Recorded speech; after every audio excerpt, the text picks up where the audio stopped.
el tema de semiología respiratoria y examen físico.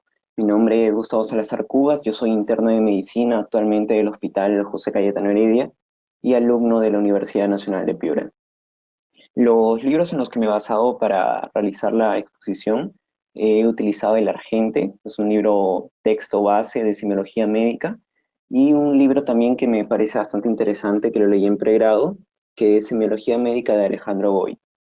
Entonces, en esas dos literaturas es la que me he basado. Ok, para empezar a hablar de todo lo que es semiología respiratoria, hay que tener en cuenta algunos síntomas y signos que son motivo de consulta frecuente, tanto a los hospitales como a consultorio externo. El primero de ellos es la tos. Para empezar, la tos es un mecanismo de defensa que lo que es, en verdad, es una contracción brusca, una contracción espasmódica, repentina de los músculos expiratorios. ¿Con qué finalidad sucede este reflejo? Para expulsar partículas extrañas o, por ejemplo, exceso de secreción seromucosa del aparato bronquiorrespiratorio. O sea, trata de expulsar hacia afuera. Para hablar también un poco de cómo es que se produce, es que a nivel de todo el epitelio respiratorio, de todo el aparato respiratorio, vamos a obtener receptores tusígenos, ¿ya? Que frente a algunos estímulos que pueden ser de causas inflamatorias, pueden ser de causas mecánicas, químicas o térmicas, se va a producir un estímulo. Este estímulo va a viajar por una vía aferente a través del quinto, el noveno, el décimo par craneal y a través del laringio superior, que también es una rama del nervio vago del décimo par craneal. Entonces, por esta vía aferente, este estímulo va a viajar y va a ir al centro vulvar de la tos.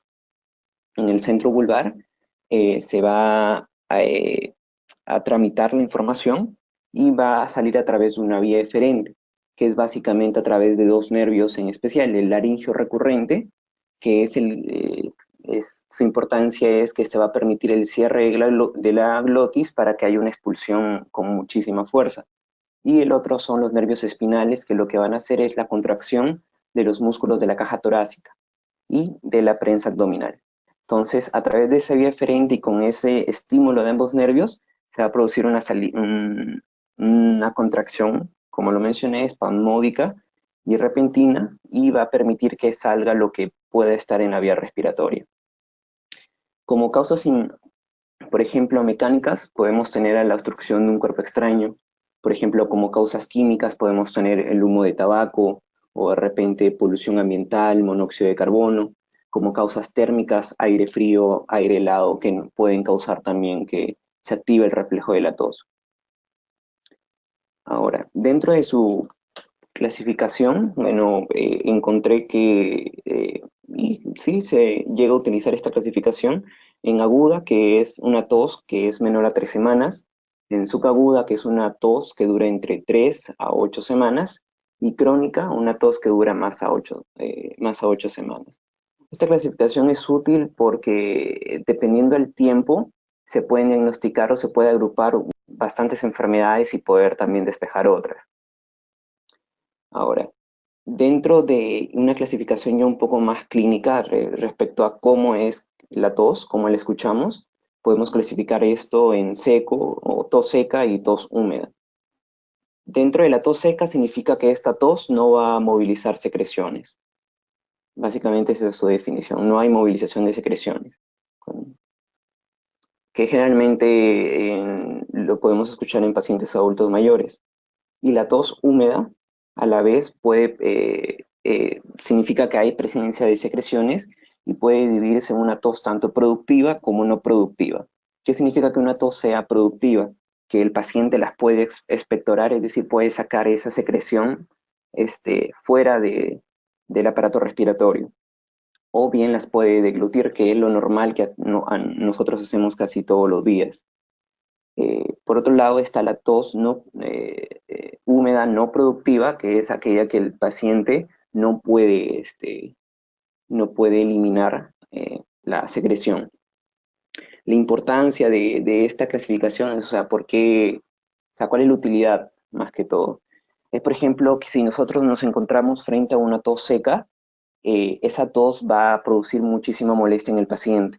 paciente va a venir a consultorio y va a decir, doctor, tengo mucha tos, no me calma, todas las noches estoy tosiendo, ya me está empezando a doler la garganta. Entonces ahí lo que tú tienes que hacer es calmar la tos. Realmente ya puedes utilizar, por ejemplo, antitusígenos. Por ejemplo, si estamos hablando de una tos húmeda productiva, como el paciente puede eliminar las secreciones de su vía respiratoria, no debemos dar antitusígenos, debemos respetar ese mecanismo de defensa que está teniendo el paciente. Entonces es importante.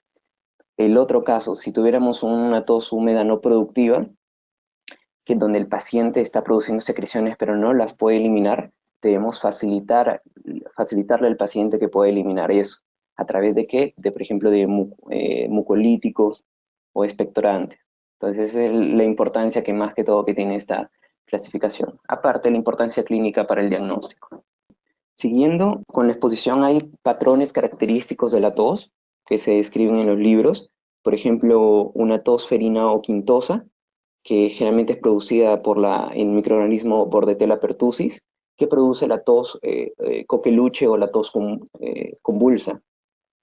Esta tos van a ser accesos de tos paroxísticos y generalmente se llama quintosa porque aparece en grupos de 5, es decir, se produce una expiración fuerte, perdón, se produce una inspiración brusca donde llega a escucharse estridor y posteriormente van a aparecer entre 5 accesos de tos. O que también dice que se pueden producir cada 5 horas. Entonces, por eso generalmente tiene ese nombre de tos ferina o tos quintosa. Aparte, esta tos puede caracterizarse porque generalmente en los niños produce vómitos, es una tos emetizante, que también es otra característica de la tos. Generalmente se produce en las noches y no va a tener tanta eliminación de esputo, de expectoración o mucosidad.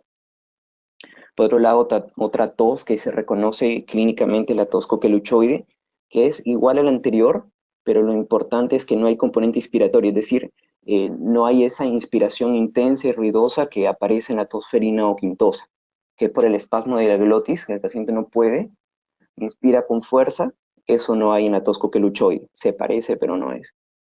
Y esta generalmente es producida por alteraciones en el nervio, en el par craneal décimo, o sea, en el nervio vago o neumogástrico.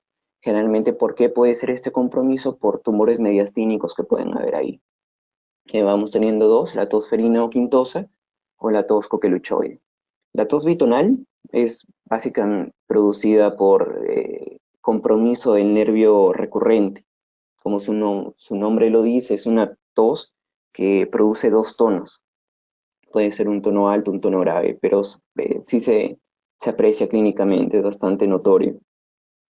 Y también este compromiso puede darse por tumores mediastínicos que estén haciendo compresión de este nervio recurrente. Por otro lado, tenemos la tos emetizante, que ya no hemos hablado, de frecuente en niños, generalmente post episodios de tos, se produce vómitos. Característico, por ejemplo, de la tos ferina. Bueno, otro tipo de clasificación, no tanto como clasificación, sino ya para ir a ver a su posible causa, es si estamos sospechando en una tos aguda, es decir, una tos que se ha producido menos de 3 semanas, la causa más común va a ser infección de vía aérea superior. Entonces, ya vamos teniendo como, vamos armando datos, vamos armando unidad clínica, que es lo que se trata esto. Bien, entonces había hablado que si estamos sospechando en una tos aguda, generalmente se trata de una infección de vía aérea superior como su causa más frecuente. Si estamos hablando de una tos crónica, es decir, una tos que ya lleva más de 8 semanas, la causa más común de una tos crónica es el tabaquismo, o sea, un paciente fumador, donde cerca del 60% de estos pacientes fumadores van a presentar una tos crónica, una tos seca.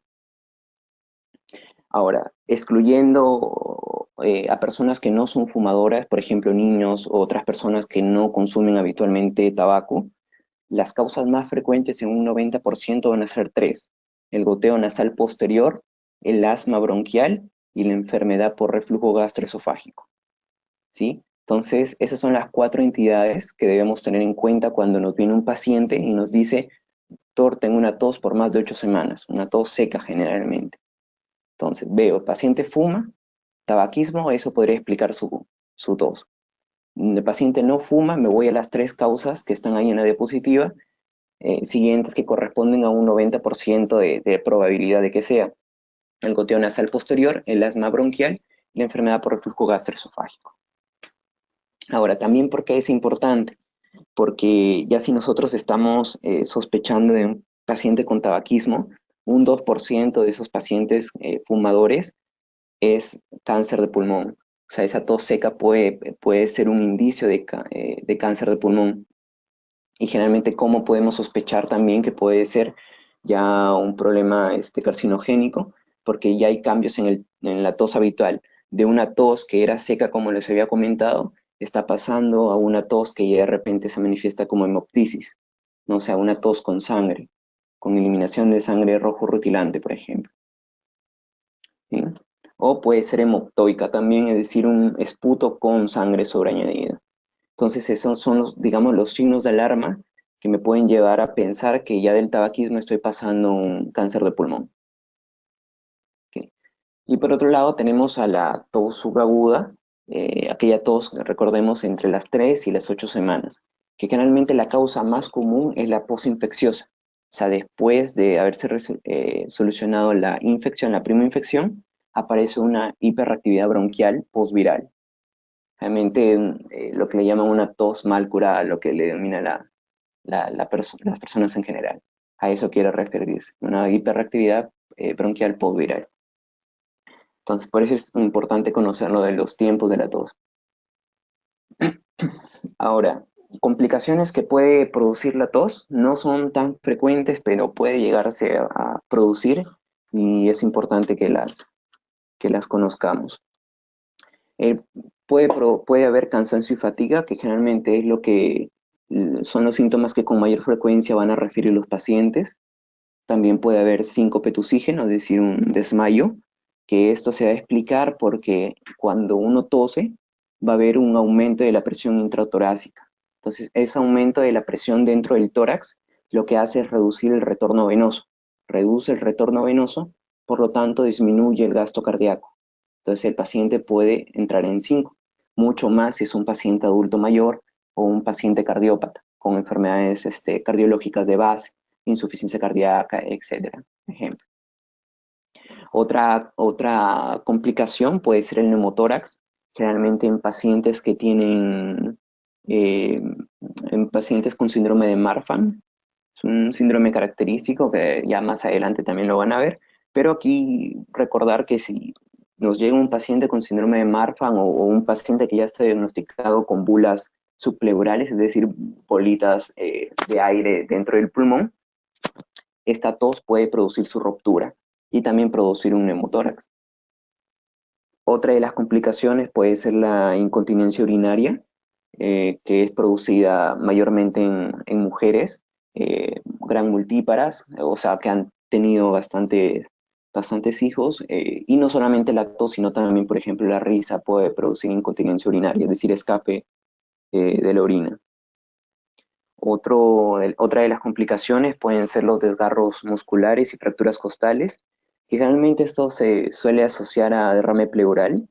Y si es que llega a suceder esta fractura costal, típicamente se daría entre el quinto y séptimo espacio intercostal. O sea, si es que llegara a suceder, pero ya serían casos extremos. Otra complicación que puede haber es el dolor torácico, que ya en ausencia, obviamente descartando lo anterior, descartando una fractura, la tos puede producir dolor. eh, Sangrado de piel y mucosas, generalmente por el esfuerzo tusígeno que hay, puede haber desde una hemorragia subconjuntival, es decir, el ojo se pone rojo, o puede haber epistaxis, es decir, sangrado por las fosas nasales, por las narinas. Y otras, por ejemplo, pueden ser los vómitos, como la tos emetizante que ya habíamos mencionado, o puede ser el insomnio, que generalmente se da en los episodios de asma que ocurren por las noches. Realmente aquellos pacientes tienen dificultades para dormir. O pacientes que tienen insuficiencia cardíaca, que también tienen acceso de tos. Bien. Ahora, ¿cómo es que nosotros debemos enfocar digamos, el síntoma de la tos para ir resumiendo? es que primero debemos ver el tiempo de evolución, que ya hemos mencionado para qué es importante, o sea, el tiempo de semanas, las características de la tos. Si yo escucho una tos característica, por ejemplo, la tos ferina, ¿no? Una inspiración brusca seguido de accesos paroxísticos de tos, generalmente 5. Entonces yo me voy imaginando qué tipo de tos es. O por ejemplo, la tos bitonal. Entonces, para eso es importante. Otro digamos, de lo importante es saber en qué momento aparecen. Generalmente pueden aparecer, si la tos aparece en la noche, puede tratarse de una tos que tiene un origen cardíaco. Es decir, una tos, por ejemplo, que aparece en insuficiencia cardíaca, como le estaba mencionando, que a eso se le llama disnea paroxística nocturna, que también lo vamos a comentar. Puede producir una tos que aparece en la noche, también puede ser producto de una enfermedad de reflujo gastroesofágico, también puede darse por el asma que hemos comentado o por el goteo nasal posterior. Otro momento de aparición donde puede ocurrir la tos es, por ejemplo, en el ejercicio, y eso puede ocurrir en pacientes asmáticos. Entonces, en pacientes asmáticos, durante el ejercicio puede ocurrir exceso de tos. Si la tos ha aparecido eh, ha habido un error, dos momentos de aparición es con la alimentación. Si la tos aparece con la alimentación, nosotros podemos sospechar que el paciente se ha broncoaspirado, es decir, parte de las partículas de los alimentos han entrado a vía respiratoria. Más aún si es un paciente adulto mayor y más aún si es un paciente con algún trastorno neurológico. También si hay ciertos síntomas acompañantes que lo vamos a mencionar y si ha habido ingesta de algunos fármacos que también es posible que den tos. Por ejemplo, el enalapril, es posible que dé tos, generalmente uno lo va a sospechar si el paciente ha estado tomando ese antihipertensivo y 7 días después de haber tomado ese antihipertensivo empieza a aparecer la tos. Entonces yo debo sospechar que probablemente descartando otras causas, obviamente, y haciendo un buen examen físico, yo puedo decir esta tos puede ser producida por el fármaco, por el enalapril. ¿Y cómo es que la corrijo? Quitando el fármaco, obviamente cambiando a otro antihipertensivo, y generalmente a los 4 días ya esa tos va a desaparecer, a los 4 días de haber interrumpido el tratamiento. Y generalmente las estadísticas hablan que un 15% de los pacientes se va a observar esta tos y más frecuente en mujeres. Pero no solamente el enalapril es los que pueden producir tos, sino también pueden producirlo los beta bloqueadores, el ácido acetil salicílico, aspirina, los AINES, la miodarona, la nitrofurantoína, por ejemplo.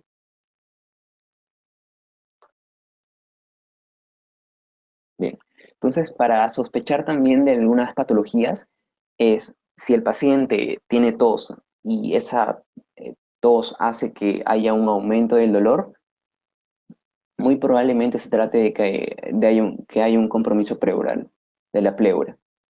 Parietal, porque la pleura visceral no duele, sino de la pleura parietal. Eh, si, por ejemplo, si ha sucedido durante la deglución, podemos sospechar que se trate de una broncoaspiración. Eh, Podemos sospechar que se trate de una infección respiratoria si es que ha habido tos y hay presencia de expectoración, que es otro síntoma frecuente que lo vamos a comentar, y más aún si es que hay fiebre.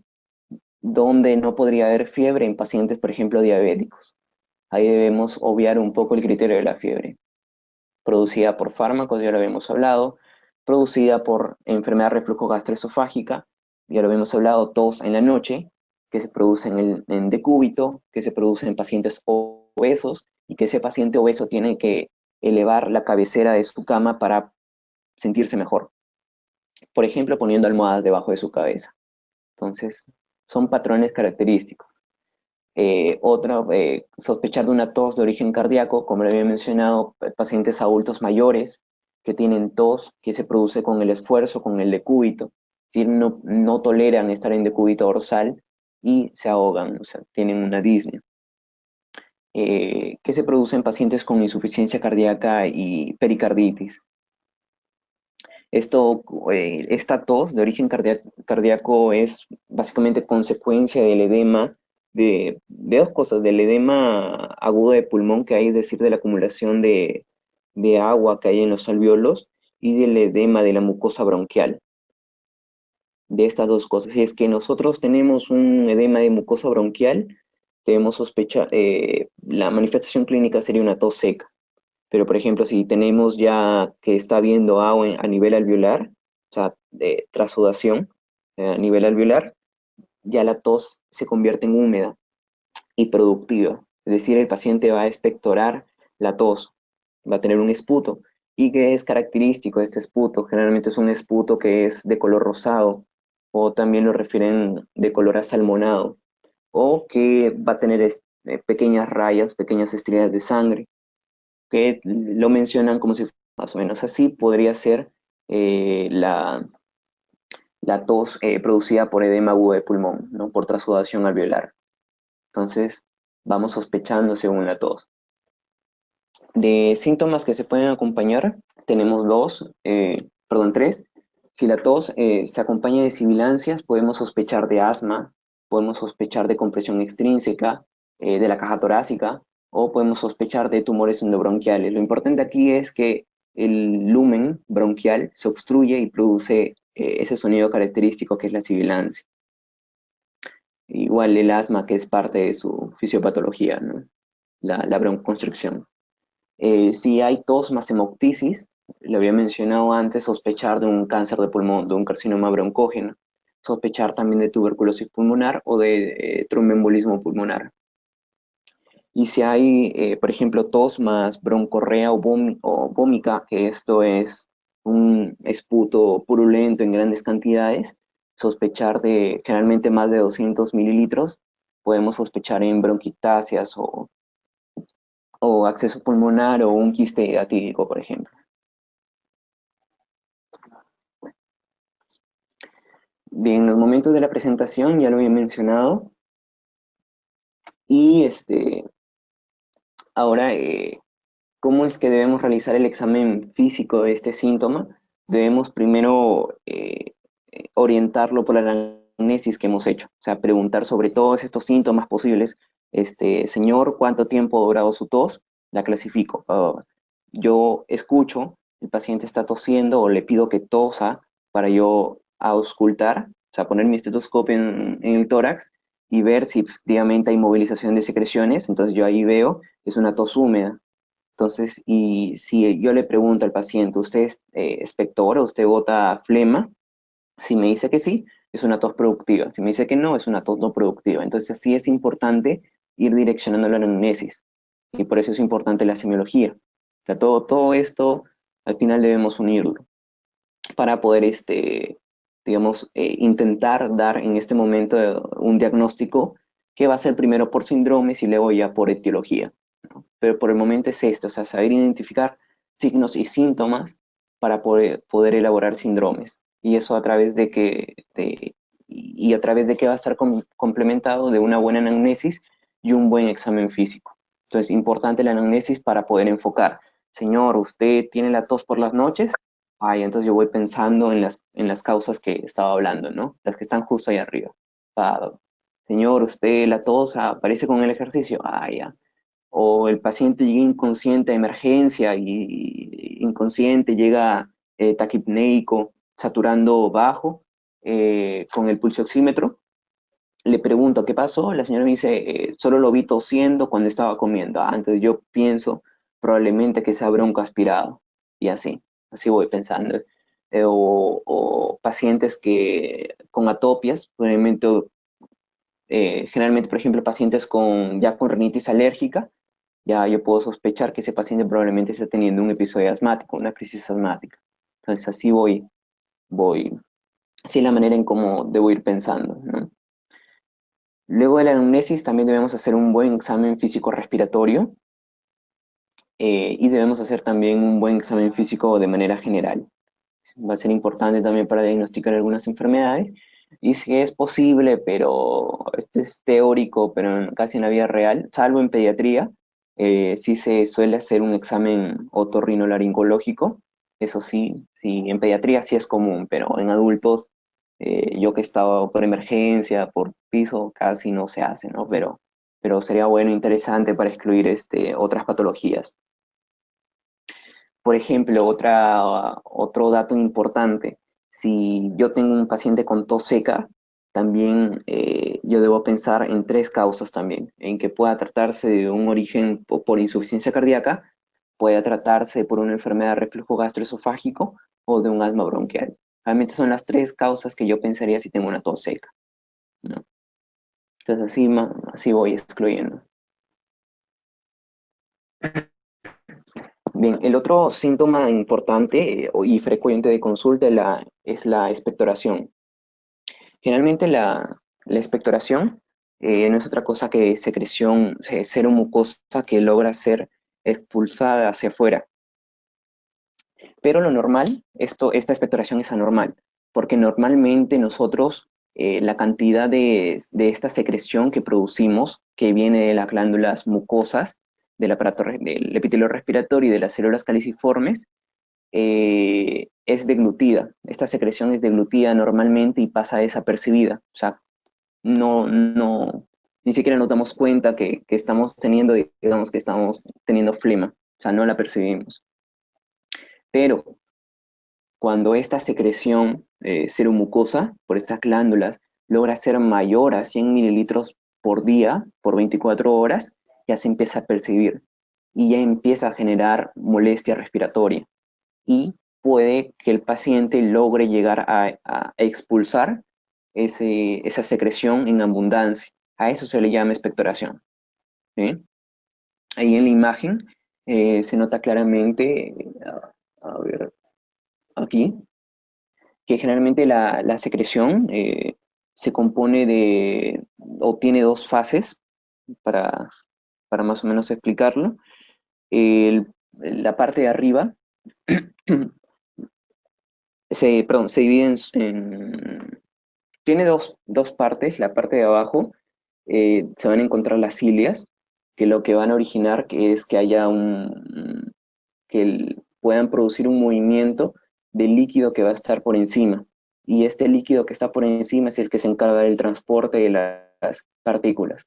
Entonces, eh, no recuerdo bien los nombres, creo que era sol y gel. eh, no, sinceramente, no me acuerdo ahorita de cuál era sol y gel, pero importante que esas dos fases son importantes para la eliminación de manera ascendente hacia afuera del espacio del aparato respiratorio.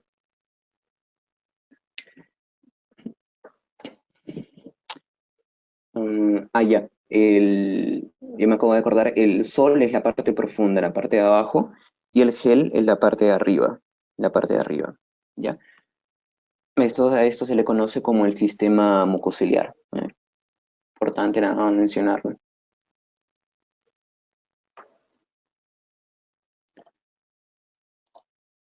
Ok. Entonces nosotros vamos a clasificar a la expectoración en cuatro cosas, o según cuatro patrones que podemos encontrar. Podemos abarcar el tipo y el color de la expectoración o del esputo. Según el volumen y según el olor que tenga, podemos intuir que se trate de una u otra patología. Por ejemplo, según el tipo y color, eh, hay una clasificación que la vamos a ir mencionando. Si se trata de una expectoración cerosa o ceroso, es aquella expectoración que es de un color claro, de un color amarillento, generalmente blanquecino o ligeramente rosado. Pero si es que estas se producen en grandes cantidades, ya se conoce como expectoración clara de huevo. Y esto es característico porque es patrón de más del 50% de los carcinomas bronquiolulares. Entonces, esa tos de color claro amarillento, como clara de huevo, puede encontrarse en estas enfermedades. Otro tipo de expectoración de color asalmonado, ya lo habíamos hablado, es una secreción blanquecina pero teñida de sangre, que al final adquiere un color ligeramente rosado o asalmonado, o como un lavado de carne que habíamos hablado, característico del edema agudo de pulmón o es decir, que haya trasudación a nivel alveolar. Otro tipo de expectoración que puede haber es la expectoración espumosa, su mismo nombre lo dice, no hay un patrón específico aquí, una expectoración espumosa característico de una insuficiencia cardíaca. Otro tipo de expectoración es la expectoración mucosa, que es incolora y transparente, y puede ir desde que sea muy fluido hasta que sea muy viscoso y denso, y que sea de difícil eliminación. Y esto generalmente se observa en estados irritativos crónicos, es decir, por ejemplo, en sinusitis crónica o en bronquitis crónica o en asma bronquial, ¿sí? O sea, hay una gran producción de secreción mucosa por las células caliciformes y las glándulas mucosas. Entonces, pero es blanquecino, incoloro y transparente, es lo que debemos recordar de esto. Ok. Luego hay otro tipo de expectoración, la expectoración mucopurulenta o simplemente llamada purulenta, que es una de las más frecuentes en emergencia y en hospitalización, que es una expectoración de fluido, es fluida, pero es opaca, es de color, el famoso color verde amarillento, o verde, o puede ser amarillento, puede tornarse entre los dos. Entonces, esto es característico de la neumonía. Y generalmente este color es producido por que generalmente los neutrófilos producen peroxidasas y todas las células muertas que reaccionan con esa enzima, con la peroxidasa, producen este color, estos elementos de la pus. Y que generalmente es expectorada y se puede evidenciar. Se puede evidenciar. Otro tipo de expectoración es la expectoración perlada, eh, que generalmente esto es lo que va a haber. Realmente es una expectoración pseudopurulenta, que generalmente es característico de las crisis asmáticas, pero que están en estado de resolución, ¿sí?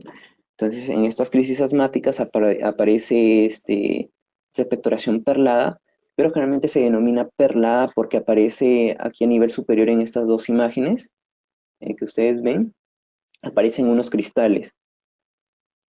Estos cristales de acá, que aquí también en esta imagen se ven. Estos se llaman los cristales de Leyden, que son particulares o son característicos de esta expectoración que les menciono. Y generalmente estas se producen por una enzima que es la lisofosfolipasa, que va a ser producida por una gran cantidad de eosinófilos. Por eso es que se producen, es típico de reacciones alérgicas y reacciones parasitarias. Y por eso está presente en la crisis asmática que ya está en resolución. Entonces, esta enzima que le empieza a producir la gran proliferación de eosinófilos que hay, van a producir estos cristales de Leyden o que también se llaman de Charcot-Leyden.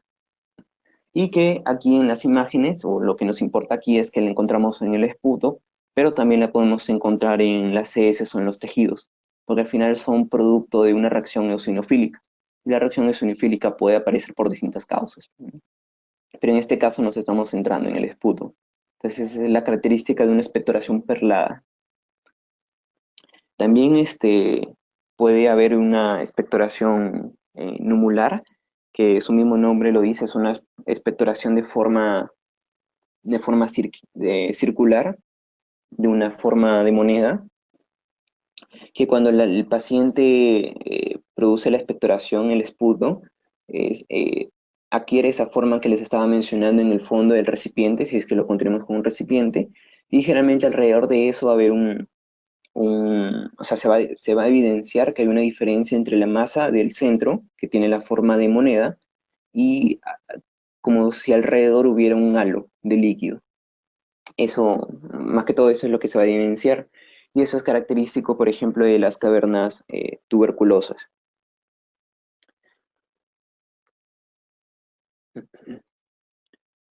Mm, Bien, otro tipo de expectoración que puede haber es la hemoptoica, que generalmente, como lo había mencionado, es el esputo, la expectoración más sangre, que diferencia la hemoptisis, que es solamente sangre rojo rutilante, que es moco con sangre. Y esto es característico de la bronquitis aguda, de las bronquiectasias, del tromboembolismo pulmonar y del cáncer de pulmón.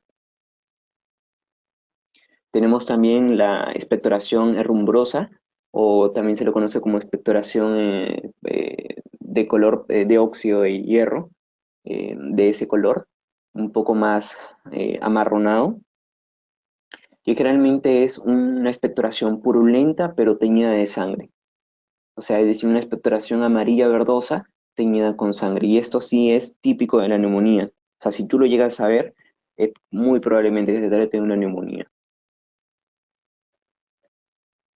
Una expectoración de color achocolatado puede, nos podría hacer sospechar que se trate de un acceso mediano. Si la expectoración sale con membranas, podría tratarse de una hidatidosis. Si es que sale y se evidencian granos micóticos, puede tratarse de una actinomicosis. Si es que el paciente tose y se evidencia cuerpos extraños, probablemente haya sido un cuerpo extraño que se haya aspirado previamente, frecuente en niños, o por fístulas esófago bronquiales que puede existir. Si es que la expectoración sale con fragmentos de tejidos necróticos, puede tratarse de abscesos primarios y secundarios del pulmón o carcinomas excavados. Entonces, las características de la expectoración nos pueden ir a hacer pensando en una posible etiología, una posible causa. Esta, por ejemplo, es hemoptisis, ¿ya? Esto es una hemoptisis frecuente en el cáncer de pulmón. No se ve bien. Bueno, el de la parte superior izquierda es la expectoración mucoide, la de la derecha es la hemoptisis, que es, básicamente el color es similar a la parte inferior. Bueno, no se ve. Aquí en la parte inferior es la expectoración mucopurulenta, que es la expectoración amarillo-verdosa que podemos encontrar en las neumonías, por ejemplo. Arriba tenemos una diferencia de una hemoptisis que en la parte derecha, por ejemplo, de un carcinoma broncogénico, y al lado izquierdo de una expectoración herrumbrosa. Básicamente así se vería. O hemoptoica. En verdad no sé, puede ser cualquiera de las dos, no se logra diferenciar bien. Pero básicamente vas pensando que se puede tratar de alguna de esas dos. Otro tipo de clasificación es según el volumen. Habíamos visto que para que se produzca expectoración basta que sea más de 100 mililitros al día, pero si es que ya llega a ocurrir más de 200 mililitros al día, ya debemos sospechar en bronquiectasias, que se trate de una bronquiectasia, o cavitaciones pulmonares. Y lo importante aquí es que el paciente va a buscar por sí mismo una postura que le ayude a tratar de eliminar de una manera más fácil la gran cantidad de secreción mucopurulenta que está produciendo. Es lo importante. La vómica, que les había comentado que se produce en los quistes ciatídicos, por ejemplo, es la expulsión brusca y masiva de pus y sangre, es decir, de un esputo hemoptoico, pero en grandes cantidades, y que también es frecuente en la evacuación de cavidades o accesos pulmonares, por ejemplo, los quistes ciatídicos. Aquí la vómica del quiste hiatídico que se produce es de un color líquido claro, cristalino, y cuando hay presencia de membranas en el esputo se le llama hidatidioptisis. No, no es frecuente, pero básicamente de manera teórica para mencionarles. Ahora aquí quise poner esto entre comillas porque, voy a leerlo, cualquier material eliminado debe pasar por un examen bacteriológico, micológico y citológico. O sea, mejor dicho, en cualquier esputo nosotros debemos examinarlo, pero esto en verdad no ocurre o muy raramente ocurre. O sea, esto es en un mundo ideal, como decirlo, la parte teórica del texto, pero que en la vida real no se aplica. No se aplica. Lo que sí se aplica, por ejemplo, es el cultivo de esputo para tuberculosis, ¿no? Pero para otras enfermedades, por ejemplo, así como hacemos un urocultivo, un cultivo urinario, no se aplica generalmente para esputo del aparato respiratorio, pero sí se recomienda. Ahora, respecto a otra característica, el olor pútrido, generalmente ahí nosotros ya debemos pensar que se trata de que hay la presencia de microorganismos anaerobios y que esto lo vamos a encontrar frecuentemente en accesos pulmonares y neumonías aspirativas que se han abscedado. Entonces, ese olor nos puede hacer pensar en eso. Bien, otros síntomas frecuentes es la hemoptisis, que puede ser tanto síntoma y signo si es que nosotros lo evidenciamos, eh, pero su definición es que es la expectoración de sangre que proviene del árbol respiratorio. Y la diferencia que nos va a permitir hacer el diagnóstico diferencial entre hematemesis, epistaxis y gingivorragia es que este va a ser de un color rojo rutilante y que puede o no haber burbujas. ¿Y esto por qué? Porque hay presencia de aire, que viene obviamente del aparato respiratorio. Entonces, la expectoración de sangre es la hemoptisis, solamente sangre. Si es que esta sangre estuviera con esputo, ya estaremos hablando de un esputo hemoptoico, ¿sí? Ahora, que a veces puede que haya confusión con la hematemesis, pero acá sí es notoria bueno, al menos teóricamente, sí, la hematemesis es sangre que proviene del aparato digestivo y que esta sangre generalmente se vomita. Lo difícil es que cuando son hemoptisis masivas, es muy difícil diferenciar si verdaderamente está tratándose de una hematemesis o verdaderamente está tratándose de una hemoptisis masiva. Por eso es que se coloca aquí, ¿no?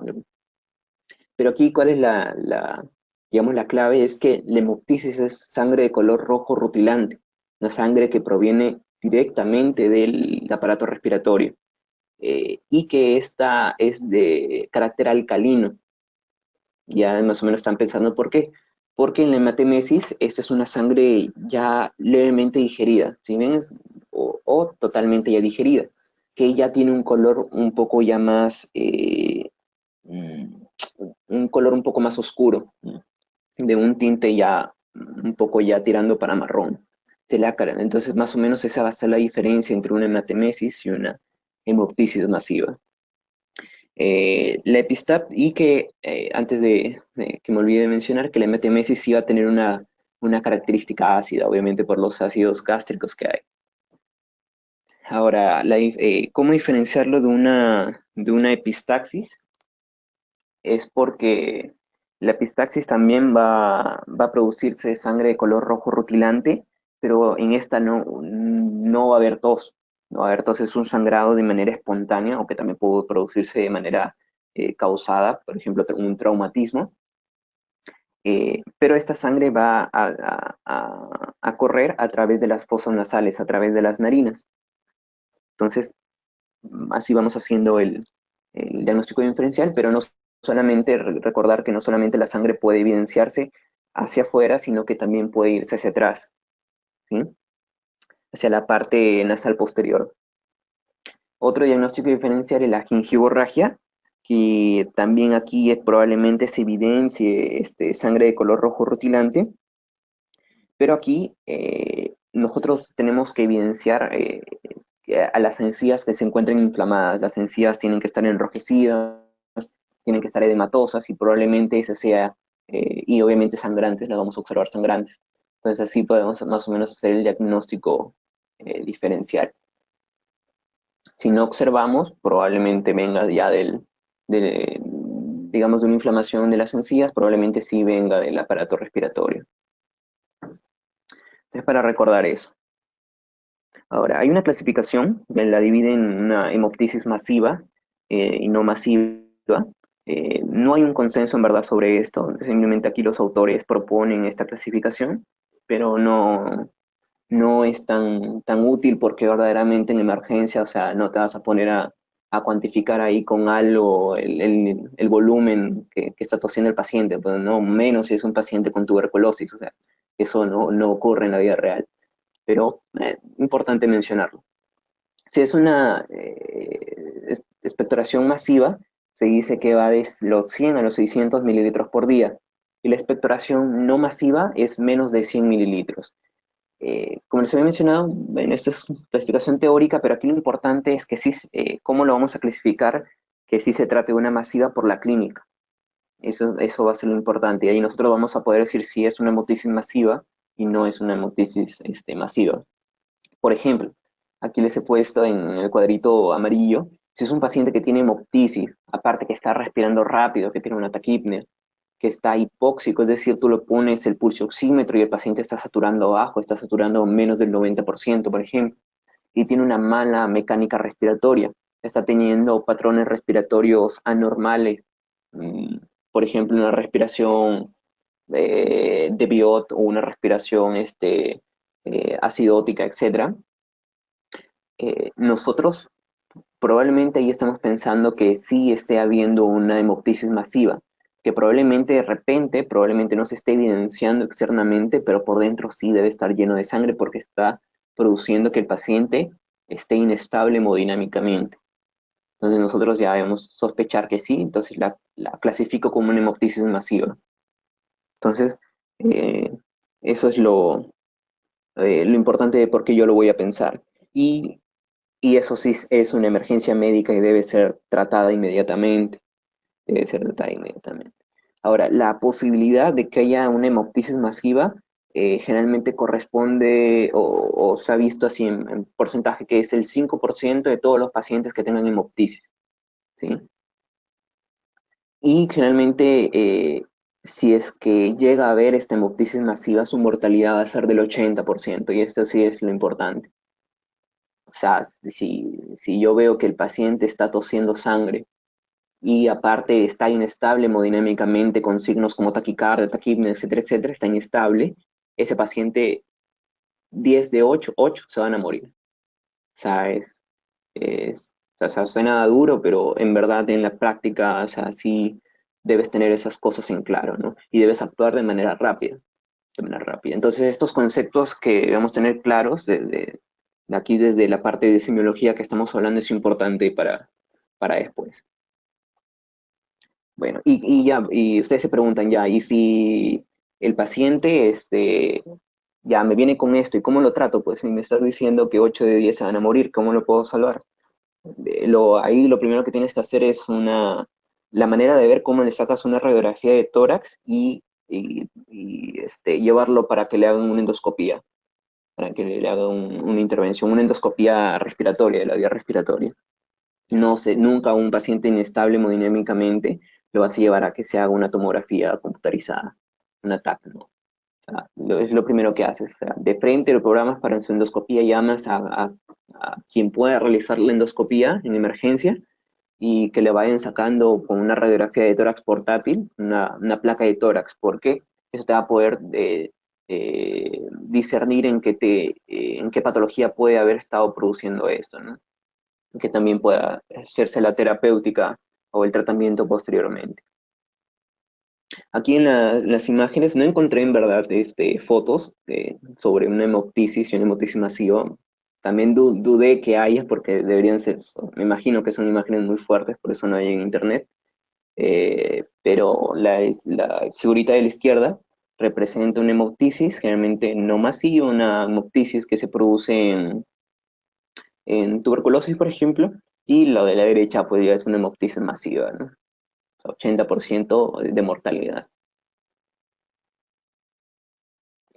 Ahora, ¿por qué se produce esta hemoptisis? Recordar que a nivel del aparato respiratorio, esta tiene una doble circulación, una doble irrigación sanguínea, una irrigación que va a provenir del sistema de la arteria pulmonar, de este de aquí, y otro que va a provenir de las arterias bronquiales, que son estas que están aquí. Ahora, el sistema de las arterias bronquiales, perdón, de la arteria pulmonar, este de aquí, lo importante, como se ven aquí, siguiendo por acá, por acá, por acá, eh, aquí llega el alveolo. Entonces, este sistema de irrigación se va a encargar más que todo de la hematosis, del intercambio gaseoso, y se caracteriza por tener una baja presión. Mientras que el otro tipo de irrigación va a ser la irrigación por el sistema bronquial, que aquí está, la estoy siguiendo por aquí, que esta básicamente se va a encargar de oxigenar a los tejidos, al parénquima respiratorio. Es decir, por ejemplo, aquí ven que está irrigando el propio bronquiolo, ¿no? y va a irrigar. Y estas, bueno, no solamente irriga a los bronquiolos, sino también a la pleura visceral, por ejemplo, y esta sí va a tener una gran presión, tiene la misma presión de la circulación arterial sistémica. Entonces tiene alta presión, y la del que viene de la arteria pulmonar, baja presión. Lo importante aquí también es que la arteria bronquial al final se va a llegar a anastomosar con la arteria pulmonar y digamos que ahí va a terminar y ahí va a realizar su drenaje. Es particularidades de la irrigación del aparato respiratorio. Pero recordar que de estos dos se va a producir la hemoptisis. ¿De cuál más probable? De la arteria bronquial, ¿no? Es lo más probable que suceda. Es aquí he puesto que la mayoría proviene del sistema vascular bronquial. Las causas más prevalentes, que si es que hay hemoptisis, pueden ser una tuberculosis, lo habíamos mencionado, un absceso pulmonar, el cáncer de pulmón, que también lo habíamos mencionado, y las bronquiectasis. Esas son las causas más prevalentes. Otras que también son actualmente importantes es las leucemias y el síndrome de post-trasplante de médula ósea. O sea, y puede haber la pregunta de por qué, ¿no? O sea, ¿por qué estas están siendo causas de hemoptisis? Porque generalmente estos pacientes van a ser inmunocomprometidos y como están recibiendo tratamiento quimioterápico o radioterápico, generalmente puede haber una neutropenia o una toxicidad directa de los fármacos y así como hay neutropenia, también puede haber trombocitopenia. Y si hay una trombocitopenia, esto me puede predisponer a que haya un sangrado. Entonces, y que haya la hemoptisis, que se produzca la hemoptisis. Entonces, más o menos, eso es por qué la leucemia, si podría presentarse el paciente con cáncer, el paciente inmunodeprimido, hemoptisis. Otra de las causas podría ser fibrosis quística y malformaciones vasculares. Y acá en un cuadro, un resumen, dentro de las inflamatorias tenemos todas esas bronquitis, bronquiectasias, tuberculosis, etcétera, etcétera.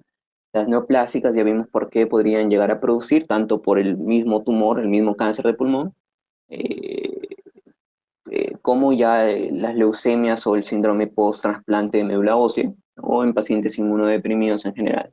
Vasculares, por ejemplo, puede haber hemoptisis en pacientes con estenosis mitral, insuficiencia ventricular izquierda, tromboembolismo pulmonar, malformaciones musculares, que lo habíamos mencionado, diátesis hemorrágica, también que lo habíamos mencionado, o traumatismos, quistoidatídicos, los mismos procedimientos, tanto terapéuticos o diagnósticos, también pueden producir hemoptisis. La fibrobroncoscopía, la punción diagnóstica, etc.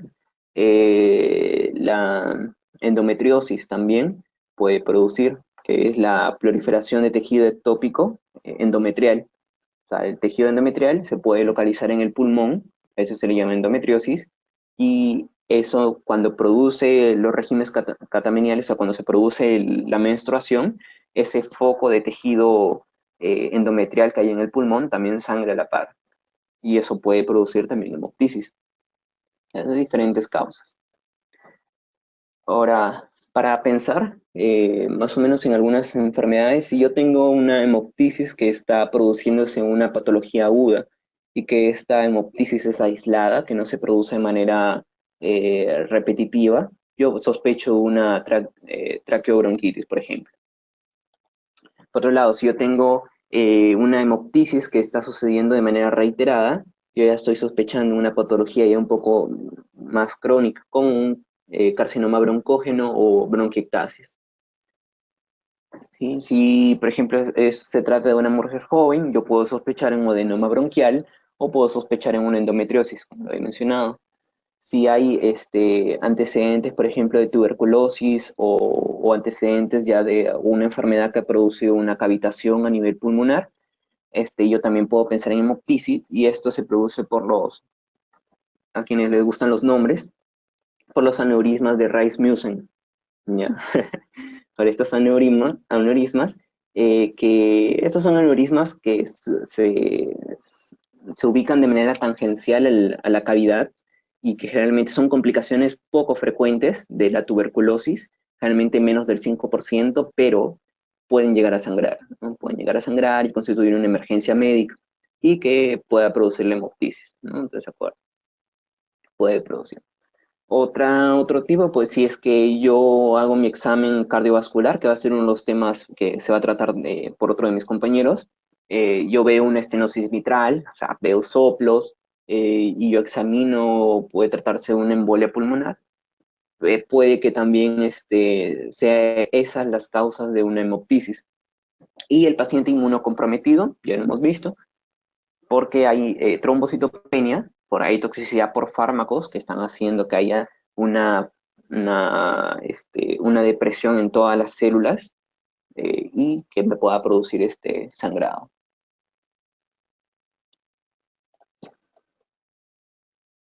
Bien, eso es en cuanto al interrogatorio. Ahora, por ejemplo, en el examen físico, si es que yo evidencio hemoptisis, más un paciente que está perdiendo peso, más un paciente que yo lo veo caquético, que yo lo veo en mal estado general, yo voy a pensar de una tuberculosis o voy a pensar de un cáncer de pulmón, ¿no? Si yo veo una hemoptisis que se está acompañando de fiebre, que también es una tos que viene con más de 2 semanas, yo estoy pensando en una tuberculosis o en un acceso pulmonar. Como lo había mencionado ya, si yo veo una hemoptisis que se acompaña de más alteraciones del examen físico cardiovascular, o sea, es decir, estoy escultando soplos, etcétera, yo puedo pensar que se puede tratar de una estenosis mitral o de una hipertensión pulmonar. Si yo ausculto, o sea, estoy con una hemoptisis y ausculto y escucho de manera localizada roncus o sibilancias focalizadas, es decir, se está afectando la vía aérea, para que me entiendan, de mediano tamaño, yo puedo evidenciar ahí cuál es el punto de sangrado. Pero obviamente se requeriría bastante práctica, pero sí se podría realizar. Entonces yo evidencio, encuentro paciente con hepatitis, veo, busco, hago el examen, veo si hay roncos o sibilancias, puede ser que ese sea el punto de sangrado. ¿Qué exámenes complementarios yo pediría en estos pacientes? En primer lugar, el hemograma. O sea, a ver, pediría hemograma, perfil renal y perfil de coagulación. ¿Por qué hemograma? Porque generalmente puede ser que haya una trombocitopenia que puede estar ocasionando, que pueda ser la causa del sangrado o puede estar simplemente sobreagregado. Pero entonces, por eso es que yo doy pedir mi hemograma con recuento completo. ¿Para qué yo pediría un perfil renal, un examen para ver la función renal? Para ver si este sangrado puede estar afectando ya a nivel renal y puede haber una alteración de la perfusión renal, y que esto también me lleva a más complicaciones que produciría la hipoxia a nivel renal, o sea, todas sus funciones caerían y me produciría ya lo que se llama un síndrome pulmón-riñón, ¿no? Que es otro tema aparte, pero más o menos para tenerlo en cuenta. ¿Por qué yo pediría un perfil de coagulación? Por lo mismo. Puede haber trastornos de la coagulación primarios, secundarios que me estén produciendo que el paciente tenga tendencia al sangrado. Entonces, pedirlo siempre. Radiografía de tórax fundamental para intentar localizar el punto del sangrado.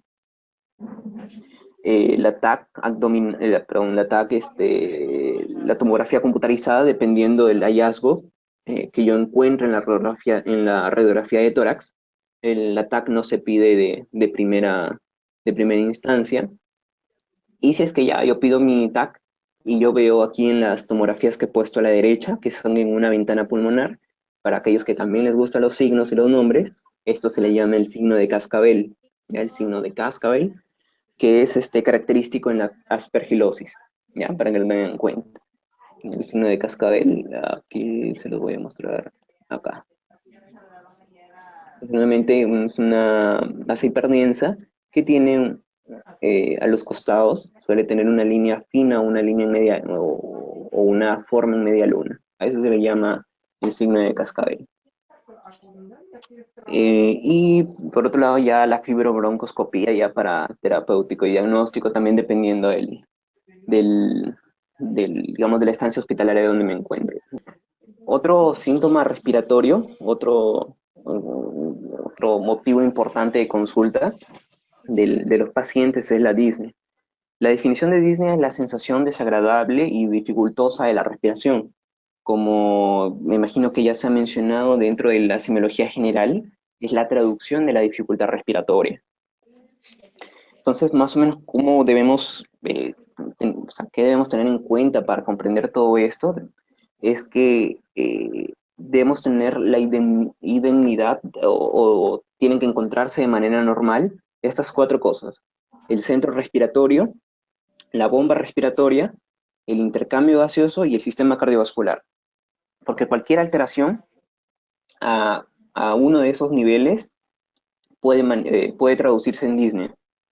Puede traducirse en disnea. Por ejemplo, en el centro respiratorio, que va a haber, al centro respiratorio, como lo habíamos mencionado en la tos, llegan estímulos. Y estos estímulos pueden llegar a través de una vía nerviosa, por ejemplo, que eso se le llama el reflejo de Hering y Breuer, que va a producir que si hay compromiso de esto, produce disnea. Puede haber, por ejemplo, alteración a nivel químico, es decir, de los quimiorreceptores que hay a nivel aórtico y carotidio, que están sensando, por ejemplo, hipoxemia o decir, disminución de la cantidad de oxígeno en sangre, o que están sensando hipercapnia, es decir, aumento de la concentración de CO2, de dióxido de carbono. Entonces se altera y produce disnea. Otra manera de que se altere el centro respiratorio, alteración de manera mecánica, es decir, por los varoreceptores que hay en la aurícula derecha, que hay en la vena cava, en los vasos aórticos, carotidios, que también frente a una disminución de la presión van a producir y pueden manifestarse como disnea. Yendo al otro lado, a través de la bomba respiratoria, si se alteran los músculos respiratorios, por ejemplo, en enfermedades neuromusculares, por ejemplo, el que está ahorita, que todos debemos saber, el síndrome de Guillain-Barré, ¿qué más? Miastenia gravis, por ejemplo, si se alteran los nervios periféricos, los nervios espinales, que les había mencionado al principio, que importantes para la utilización de los músculos torácicos y músculos de la prensa abdominal. Y si hay alguna alteración de la pared torácica o del espacio pleural. Por ejemplo, otra cosa que podría causar disnea si se altera es el intercambio gaseoso, la hematosis. Y esto, si es que hay alguna alteración en la membrana alveolo-capilar, es decir, en la membrana, que sirve como de filtro para que se produzca el intercambio gaseoso. Y si esa membrana, por ejemplo, se engrosa, eso es característico de la fibrosis pulmonar. Entonces, paciente con fibrosis pulmonar puede que uno de esos síntomas sea disnea, y que sí es frecuente que se observe en los hospitales. Pacientes que cada vez son oxígeno dependientes y cada vez necesitan mayor fracción inspiratoria de oxígeno, ¿no? Eso es con la parte respiratoria. Entonces, alteración de cualquiera de los tres pueden producir disnea. Y el otro que está correlacionado con el aparato respiratorio es el sistema cardiovascular. Aquí nada más mencionar, no vamos a entrar aquí, pero por ejemplo alteraciones en la hemoglobina podrían manifestarse o traducirse en disnea, por ejemplo, ¿sí? O alteraciones al nivel de la presión pulmonar también podrían manifestarse en disnea. Pero para tocar eso, que ya se va a tocar, me imagino, en las exposiciones posteriores. Entonces, esa alteración de cualquiera de esos puntos va a producir un aumento del trabajo respiratorio. El paciente eh, va a tener que usar mayor energía, va a tener que usar mayor trabajo para poder, digamos, permitir la oxigenación y la función correcta de su organismo. Y por eso es que gracias a estos, digamos que puede haber una alteración a través del tórax, por ejemplo, o de los tejidos elásticos, que también se le llama, y podremos estar clasificándolo dentro de enfermedades restrictivas, por ejemplo. Ejemplo de enfermedades restrictivas por ejemplo, del mismo tórax, la miastenia gravis, por ejemplo, o el síndrome de Guillain-Barré. De los pulmones que estén fibrosando, volviendo leñoso el parénquima pulmonar, la fibrosis pulmonar, o sea, están haciendo patrones restrictivos. Y entonces mi cuerpo, para compensar eso, tiene que aumentar el trabajo respiratorio. Es decir, va a haber dificultad respiratoria y disnea, ¿no? Esa sensación que le produce al paciente de que le está faltando el aire.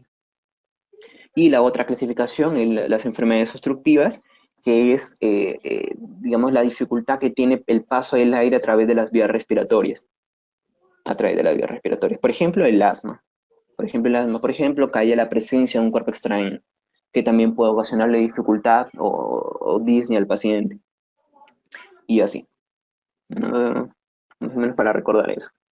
La clasificación de la disnea, que puede darse en 4 grados, según la NIJA, clasifica la disnea en 4 grados. Grado uno, cuando el paciente tiene disnea al realizar grandes esfuerzos, por ejemplo, correr, subir, hacer deportes, o sea, pero que antes no le molestaba. Eso es lo importante. O sea, por ejemplo, el paciente corría, no sé, pues, 100 metros todos los días y de un momento a otro, o pos un infarto, por ejemplo, ya le empieza a tener dificultad para correr esos 100 metros que él hacía.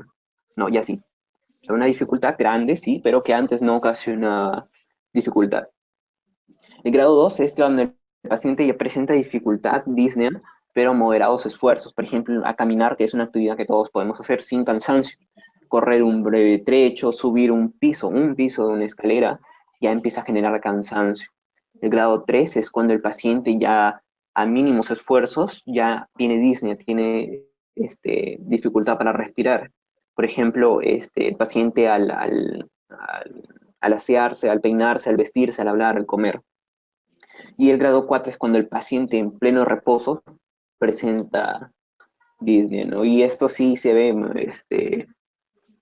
para comentarles, justo una semana, no, ese domingo que se declaró el estado de emergencia, tuvo un paciente, lamentablemente falleció, pero él estaba, por ejemplo, en una clasificación de Disney grado 4. O sea, el paciente no podía ni siquiera respirar, se cansaba, no podía, estaba echado, estaba sentado, no podía estar tranquilo y estaba agitado.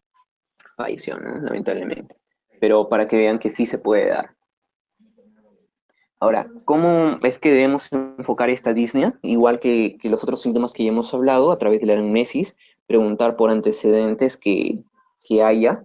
Por ejemplo, si hay antecedentes de POC, que también se va a exponer el día de mañana, creo, me parece, por mi compañero Ramón.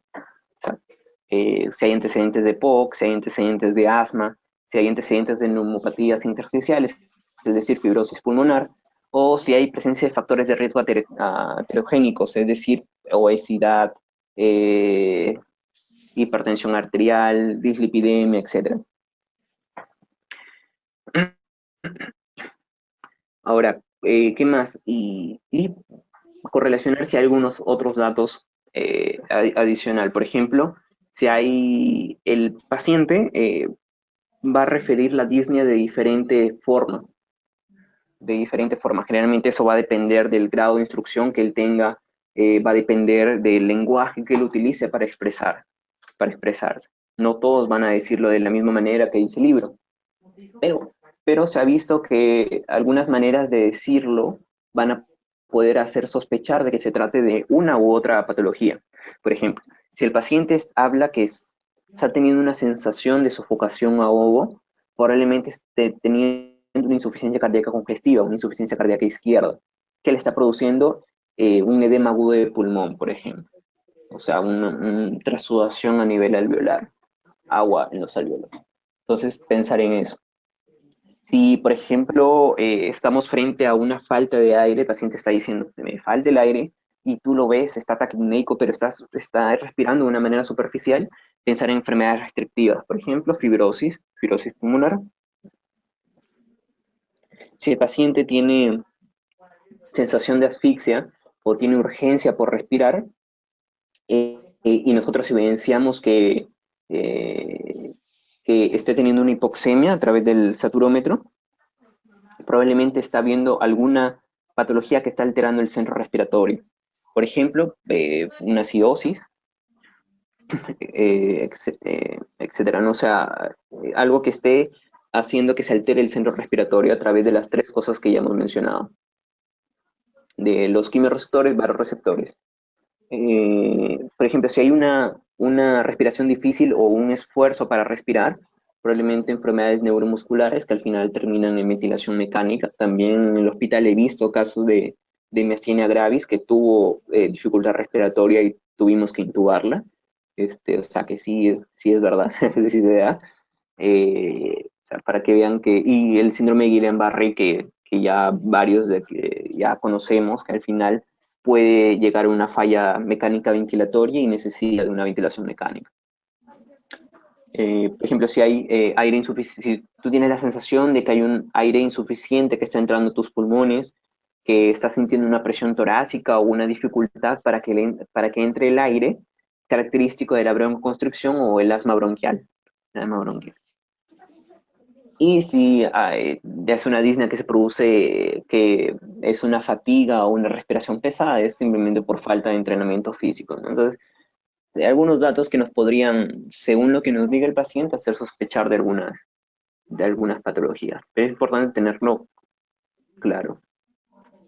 Ahora, según la forma de aparición en comienzo, también pueden significar algunas enfermedades. Por ejemplo, si la disnea aparece de manera súbita, brusca, paroxística, o sea, es decir, de una manera aguda, podría tratarse de un síndrome coronario agudo, es decir, un SICA.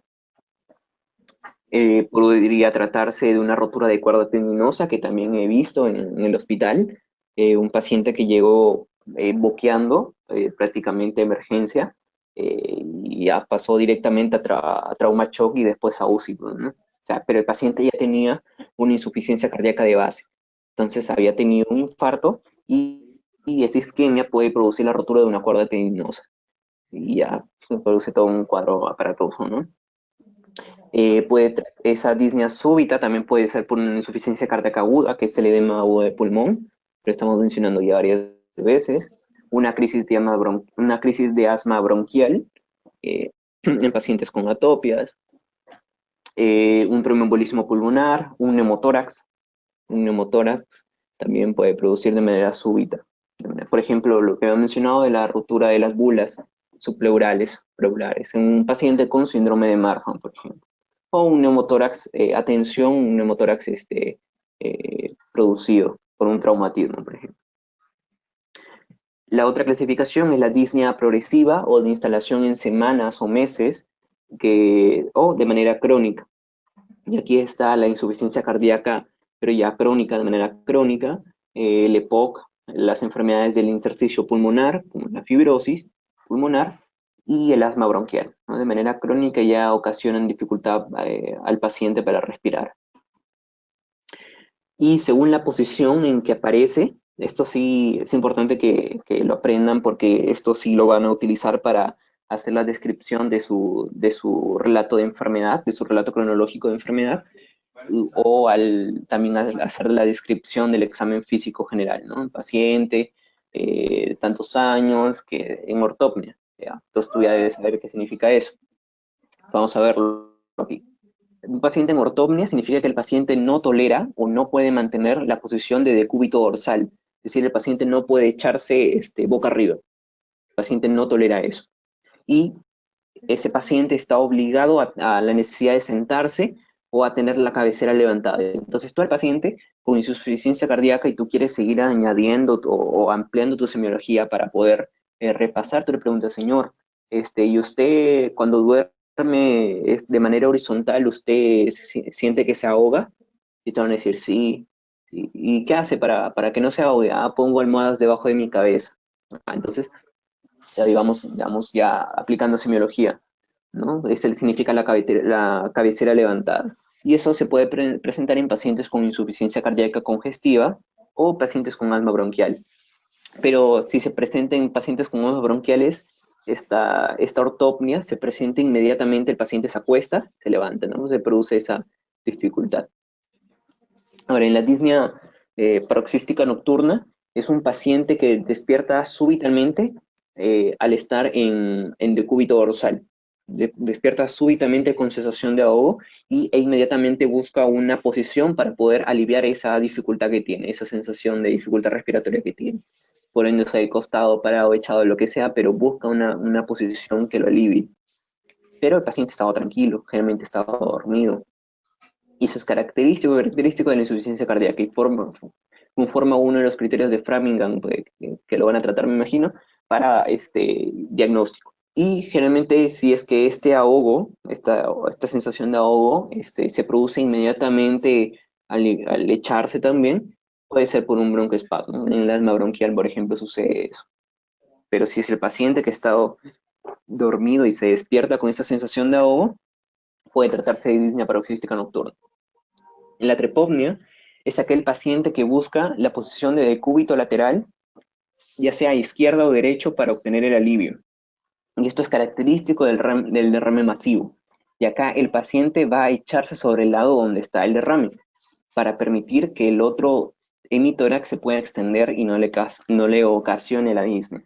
Es interesante. O sea, si tú investigas y preguntas que si el paciente tiene algún hábito para dormir y ves que el paciente tiene el cúbito lateral izquierdo y luego tú al examen físico, tú percutes, por ejemplo, eh, y encuentras matices, o sea, puede haber presencia de agua, por ejemplo, puede tratarse de un derrame masivo. Si tú auscultas y ves abolición del murmullo vesicular, pero no se escucha nada, puede tratarse de un derrame masivo.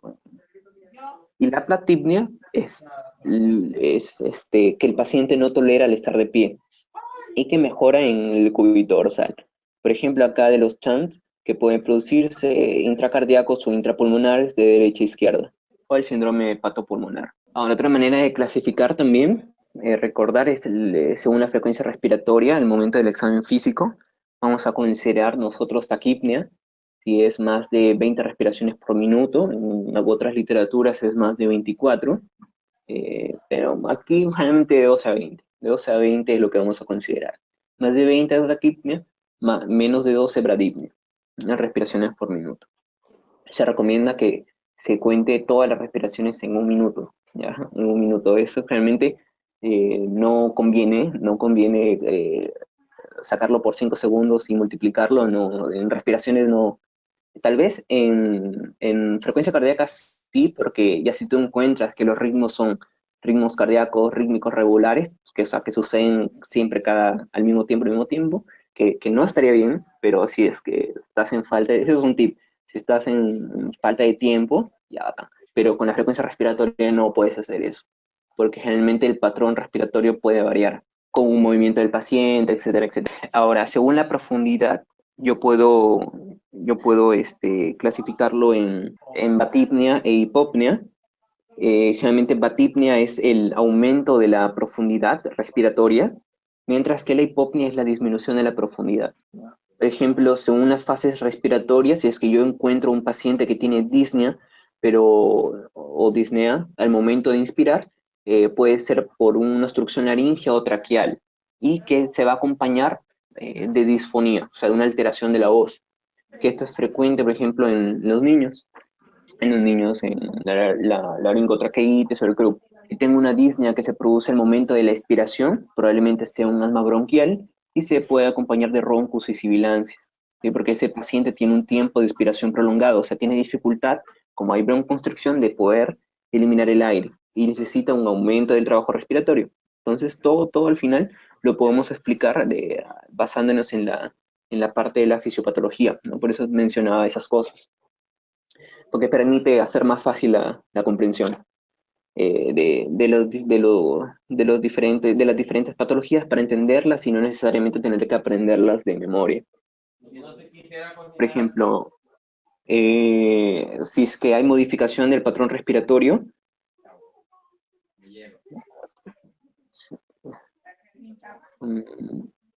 a ver un ratito.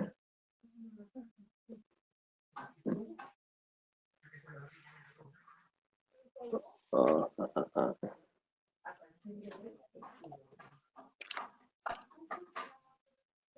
Sí, sí, sí. Ok, cuando termine esto, ya. Para dar paso a las preguntas que me comunica Danae Sosa, que es la encargada de quien ha organizado la ponencia, junto con Robert. Cuando termine esto, vamos a pasar a un poco de preguntas. Si es que hay modificaciones del patrón ventilatorio, por ejemplo, un patrón restrictivo en fibrosis pulmonar, probablemente haya taquipnia. Nosotros enunciamos taquipnia e hipopnia, que ya sabemos que es taquipnia e hipopnia. Si es un patrón obstructivo, probablemente haya bradipnia, o sea, porque las respiraciones van a ser mucho más lentas, porque la expiración, es decir, lograr sacar del aire del pulmón, va a tardar mucho más. Por eso es fundamentalmente expiratorio, el obstructivo, característico del asma bronquial. Y si es que nosotros hay signos de insuficiencia cardíaca, están los criterios de Framingham, por ejemplo, ah, nosotros podemos sospechar si es que se trata de una falla anterógrada de la insuficiencia cardíaca, si, por ejemplo, si la piel está húmeda, está fría y pálida, o puede haber cianosis distal o no, puede haber o no puede haber. Una falla retrógrada, si es que hay estertores crepitantes bidasales, es decir, ya está habiendo otra sudoración a nivel alveolar, y todo líquido que haya a nivel alveolar se puede traducir en crepitantes, que pueden ir en ausenso y a la vez haber sibilancias, pero que también hay edema bronquial, ¿no? Y al final hace la misma, digamos, fisiopatología de la broncoconstricción, ¿no? O disminuye el lumen. Y bueno, ¿qué sería importante pedir? Una electrocardiografía, una radiografía de tórax, un ecodoppler, ¿no? Que ya eso lo van a ir viendo más adelante, que corresponde parte del diagnóstico y terapéutico, ¿no? Respecto a otro síntoma, sobre el dolor torácico, el dolor torácico tiene bastantes causas, desde la causa donde más se debe tener cuidado en emergencia, que es los síndromes isquémicos coronarios, o pensar incluso de que se trate de un infarto agudo de miocardio, que es lo primero que uno debe pensar en un paciente que llega, digamos, factores de riesgo heterogénicos y con dolor en el momento de la emergencia. Pero descartando todo eso, vamos a ver que la mayoría de causas puede ser desde una osteocondritis, o ese dolor puede ser producido por una enfermedad de reflujo gastroesofágico. Puede verse también a afecciones traqueobronquiales, que generalmente tienen una característica de ser un dolor retroesternal, de ser un dolor urente, con tos seca, persistente. Eh, si es que hay compromiso de la pleura parietal mediastínico-diafragmática, va a haber un dolor torácico en puntada en la región lateral de tórax, que también es característico de pensar en algo que se pueda tratar de la pleura parietal, porque la visceral no duele, la pleura visceral no tiene terminaciones nerviosas, eh, nociceptivas para el dolor. Si es que se trata de una pleuritis aguda, el dolor se alivia ya con el derrame y se incrementaría con la disnea, con el movimiento de la caja torácica. Si es que hay neumotórax, es un dolor que se produce de manera aguda, con una patología pulmonar adyacente, por ejemplo, bulas, por ejemplo, cavernas, etc. Si hay procesos inflamatorios paradiafragmáticos, es decir, por encima del diafragma, por debajo del diafragma, pueden producir un dolor que se va a referir hacia el hombro o el cuello homolateral, ¿no? Del mismo lado. Bueno, esos son síndromes que no dan, síndrome, para tenerlos en cuenta nada más, síndrome apicocosto vertebral o de Pancos, que es producido por tumores pulmonares. No, no vamos a andar en esto. Y puede acompañarse, ¿no?, del síndrome de Claude-Bernard-Horner, con su tríada característica de tosis, miosis y anhidrosis, para que lo recuerden. Síndrome de Tietze, otros síndromes. ¿Ya? Virus del herpes zóster generalmente pueden causar una neuralgia post la presentación de la enfermedad, porque generalmente las vesículas que han seguido el dermatoma pueden ocasionar una afección nerviosa y producir un dolor crónico bastante fuerte después. Y aparte de eso, debemos también relacionar junto con el dolor torácico factores de riesgo, características del dolor que ya se han mencionado en otra presentación, síntomas acompañantes que puede haber. Y también para diagnosticar que se utilice un electrocardiograma o una radiografía de tórax, ¿no? Porque un electrocardiograma, porque recuerden, paciente, o sea, no vas a hacer, o sea, esto lo digo para que lo vayan teniendo en cuenta para cuando hagan su internado o ya empiezan a hacer rotaciones en el hospital, o para aquellos chicos que de repente hagan su internado en medicina interna, que todo paciente que llega con dolor torácico, no hacerlo pues de pensar en una osteocondritis o una enfermedad de reflujo gastroesofágico primero, no. Lo primero que piensas es en un paciente que está teniendo un infarto, lo primero. Tú descartas el infarto con el examen cardiovascular, con tu EKG, con tus factores de riesgo, etcétera, con la semiología del dolor que produce el infarto. Tú descartas eso, ya pasas a ver otras cosas frecuentes, ¿no? Pero tiene que ser eso de una manera segura, tiene que haber seguridad en eso para tú sospechar ya en otras causas. Y la radiografía de tórax, pues para poder evidenciar cuál es la causa del dolor. El último signo, es básicamente un signo, que esto no va a ser tanto un motivo de consulta frecuente, sino va a ser otra persona que te va a ver así, de coloración azulada, y te va a decir, oye, te estás poniendo azul. Bueno, o sea, muy raro que una persona se vea mismo que esté teniendo cianosis, salvo que esté en un estado bastante grave, ¿no? Entonces, la cianosis como definición es la coloración azulada de la piel y las mucosas, y esta es la pregunta que le van a hacer todos los doctores a lo largo de la carrera, cuando la hemoglobina reducida es mayor a 5 gramos por decilitro. O sea, no solo basta con decir coloración azulada de piel y mucosa, sino cuando hay hemoglobina reducida, más de 5 gramos por decilitro. Y esta cianosis puede ser central, o puede ser periférica o mixta. Eh, Tanto la central y periférica se denomina generalizada, hay otra clasificación de cianosis generalizada, y si por ejemplo se tratara de alguna trombosis, por ejemplo en la pierna, se denomina cianosis localizada, ¿no? Pero esa clasificación no se utiliza tanto, la que se utiliza más es central y periférica. Central generalmente afecta a la lengua, a los labios, y esta puede ser de causa pulmonar, porque puede haber disminución de la presión alveolar de oxígeno del aire inspirado, de la presión, perdón, de oxígeno del aire inspirado, puede haber puede ser por hipoventilación alveolar, por ejemplo EPOC, por ejemplo enfermedades neuromusculares, alteraciones de la caja torácica, alteraciones de la relación ventilación-perfusión, también, se ve en fisiología, alteración de la difusión de oxígeno, por ejemplo enfermedades intersticiales, edema pulmonar, que está viendo que hay una dificultad para la hematosis, para el intercambio gaseoso.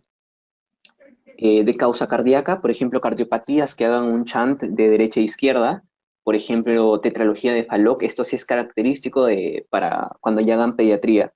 Tetralogía de Fallot, comunicación interauricular, comunicación interventricular, conducto arterioso persistente. ¿Sí? Entonces, si ustedes lo ven que un niño se está poniendo cianótico a nivel central, ya saben más o menos en qué sospechar, ¿no? Un bebito. O que hay hemoglobina con baja afinidad por el oxígeno. Y de manera periférica, si se está tratando de insuficiencia cardíaca derecha, shock, por ejemplo, vasoconstricción por exposición al frío, que es el fenómeno de Raynaud, arteriopatía obstructiva, oclusión venosa, y mixta ya cuando hay una insuficiencia cardíaca global, pues una insuficiencia ya tanto de derecha como izquierda. La diferencia entre esto es que la cianosis central se va a deber a, o sea, cómo diferenciarlo es que, perdón, en la periférica la saturación arterial va a estar normal, porque aquí lo que está pasando es que el cuerpo está aumentando los requerimientos de oxígeno, ya está aumentando los requerimientos de oxígeno. Por ejemplo, en el shock, ¿no? En el shock hay una hipoperfusión, o sea, ya no hay la cantidad adecuada de oxígeno y empieza a entrar otra vía, secretando acidosis, entrando acidosis láctica, etcétera, etcétera. Entonces, mientras que en la cianosis central sí hay una insaturación arterial, o sea, sí la saturación está cayendo porque hay una hemoglobina reducida que está aumentando, ¿no? Que ya son más alteraciones, más que todo ya de la ventilación, perfusión, de la cantidad de oxígeno, etcétera. Ahora sí, ya estando hablando de algunos síntomas importantes, frecuentes, que es importante saberlo, y sus definiciones también es importante saberlo, porque eso es por lo que va a llegar el paciente, tanto a emergencia como a consultorio externo. Por eso es importante mencionarlos y también quise mencionarlos al principio, porque sin eso no llega el paciente y si no llega el paciente no hay examen físico. Y muy aparte de las definiciones para ir sabiéndolas, ¿no? De qué se refiere a una disnea, una taquipnea, una hipopnea, una bradipnea, etc. Entonces, para empezar con el examen físico respiratorio, primero debemos recordar anatomía y reparos anatómicos, que básicamente acá la cosa útil, ¿no? O sea, recordar, o sea, fijarte, tener tus puntos de referencia claros, dónde está la clavícula, dónde está el esternón, y en el esternón identificar la horquilla, el ángulo esternal de Lewis, que es fundamentalmente importante para poder determinar los espacios intercostales, o determinar una de las maneras de poder detectar los espacios intercostales, el apéndice cifoides también para identificar, por ejemplo, tu foco auscultatorio tricuspidio, por ejemplo, cuando se abre el examen cardiovascular, el ángulo epigástrico, a qué nivel están las mamilas, que esto nunca se deben olvidar, que las mamilas están en el cuarto espacio intercostal. El cuarto espacio intercostal, esto es un punto de referencia importante. Y que el ángulo esternal de Luis está en el segundo, es la inserción de la segunda costilla, ¿ya? Esas dos cosas. El ángulo de Luis corresponde a la inserción de la segunda costilla y las mamilas en el cuarto espacio intercostal. Luego las escápulas, que es su espina, la espina escapular, su extremo interno va a corresponder a la tercera vértebra dorsal y el ángulo inferior de la escápula va a corresponder a la séptima vértebra dorsal. Aquí estas imágenes las he cogido del Argente, tan interesantes, más que todo para ir mostrando lo que en sí nos sirve, ¿no? A ver, lo primero que ustedes le van a preguntar y también van a tener que describir es si hay alguna alteración del examen físico que está a nivel supraclavicular, que está al nivel de aquí, que lo estoy señalando, en la línea clavicular, por encima de la línea clavicular. Si está infraclavicular, por debajo de la línea clavicular, obviamente paraesternal, pero que llega hasta la tercera costilla nada más, hasta la tercera costilla. Esa es la región infraclavicular. La región mamaria, cuando vean que alguna patología está incluida en la región mamaria, se están refiriendo acá, entre la tercera costilla ya hasta la sexta costilla, entre la tercera y la sexta. Y el hipocondrio, que ya corresponde a la evaluación abdominal. La evaluación abdominal. Que ya es desde la sexta costilla hasta por debajo del reborde costal, incluyendo ya todo lo que hay por debajo del reborde costal, ¿no? Los órganos internos que ya corresponderían a la evaluación del examen físico abdominal. Entonces, estas regiones sí son importantes que las recuerden. Luego la región external, que es esta de naranja que ustedes están viendo acá, pero más que la región external, la región paraesternal, porque cuando hagan la auscultación no se hace nunca de encima de un hueso, porque si no no se escucha nada, realmente se hace paraesternal, ¿sí? Igualmente aquí se van a ubicar los focos auscultatorios cardíacos, por ejemplo, el EKG, por ejemplo, etc. Aquí en la figura de la derecha también deben recordar las regiones que hay ahí, la región axilar anterior, la región, perdón, la línea axilar anterior, la línea axilar y la línea axilar posterior, que se va a dividir en una parte superior y una parte inferior.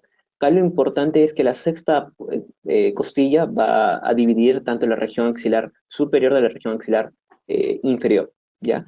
Y que generalmente de la axila, la flexura posterior marca la línea axilar posterior, igual que la anterior, la línea medio axilar anterior, perdón, la línea axilar anterior. Y la mitad, la línea medio axilar, exactamente en la mitad de la flexura axilar. Y en la parte posterior vamos a tener la región escapular, ¿sí? Que la vamos a ubicar encontrando la línea escápulo-espinal, donde está la espina, y por encima de eso va a ser la región supraescapular, por debajo de la región escapular, va a estar la región infraescapular, y la región intraescapular generalmente es donde se va a colocar el foco auscultatorio pulmonar, porque encima de la escápula tampoco se va a escuchar nada. Entonces se va siguiendo todo este reborde generalmente, y igualmente todo este reborde. Esto ya es más o menos para imaginar la distribución de los lóbulos. Esto no se aplica tanto, pero más o menos para que tengan ahí la imagen de dónde se podría encontrar el lóbulo superior derecho, a qué nivel, ¿no? Por ejemplo, aquí el pulmón izquierdo tiene dos lóbulos, el pulmón derecho tiene tres lóbulos, debo recordarlo. Eh, el lóbulo superior derecho va a estar hasta el cuarto espacio intercostal, luego el lóbulo medio y luego el lóbulo inferior. Y lo mismo para el lóbulo superior y el lóbulo inferior. O sea, eso no tiene tanta importancia en el momento. Esto sí, esto es importante para determinar, como les había mencionado, una de las maniobras para poder contar y determinar o buscar los espacios intercostales. que es importante. El punto, el reparo que primero se toma en cuenta para esto es el ángulo de Luis, que es este de aquí. Entonces, tú ubicas tu mano derecha, y ubicándote también a la derecha del paciente, si está el paciente en decúbito dorsal, ubicas tu mano izquierda, perdón, y entre el primer y segundo dedo, entre el primer y segundo dedo, en esa mitad, tú colocas al, al ángulo de Luis. El ángulo de Luis va a ser la unión entre el mango y el cuerpo del esternón, más o menos tiene un ángulo de 35 grados y eso permite que tenga un vértice, que es lo que se determina aquí en esta figura real. Bueno, una parte real, otra no, y en esta figura esquemática. Entonces tú determinando este ángulo de Luis en la mitad, con tus dedos ubicas. Inmediatamente lo que está por debajo en tu dedo, en tu segundo dedo, perdón, en este dedo de aquí, tú debes estar determinando el segundo espacio intercostal. Y para eso tú haces un movimiento de derecha a izquierda hasta ubicar una depresión. Entonces ahí tú te ubicas que sí o sí, debajo de eso está tu segundo espacio intercostal. ¿Por qué? Porque el ángulo de Luis es la inserción, prácticamente es el reparo para la inserción de la segunda costilla. Entonces, tú debajo estás seguro, tú tienes tu, tu segundo espacio intercostal, por arriba tu primer espacio intercostal. Ahora, pero tú me dices, no, pero no se le puede determinar el ángulo de Luis, no se le puede, es un paciente obeso, etcétera, etcétera, no se puede.